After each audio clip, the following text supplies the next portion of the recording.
You're watching NBC for New York. This is News for New York. Jonathan Deans, thank you. Tight security is routine at New York's Museum of Jewish Heritage, a living memorial to the Holocaust. John Noel is live in Battery Park City, where reaction to the Washington shooting was strong and swift. John? So the nightmare scenario, that's how the director of the museum here described what happened today in Washington, D.C., a place where he used to work. There usually is an NYPD presence outside the Museum of Jewish Heritage in Battery Park City in Lower Manhattan.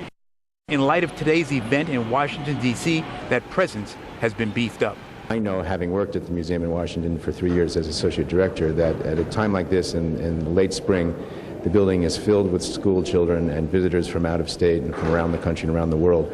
And the thought of a deranged gunman letting loose on these innocent people in this institution was incredibly upsetting and frightening. And a security expert says facilities like this one here and around the country have good reason to be concerned right now, concerned that someone already teetering on the edge of violence might find inspiration to act from recent events. There's always the risk of copycat behavior. I mean, in a very short period of time, first we had the plot up in Riverdale, and now we have the attack in the Holocaust Museum. So you have two attacks on Jewish institutions in a short period of time, and that's likely to do nothing other than encourage others who are also tilting on the precipice of violence to go forward and act violently.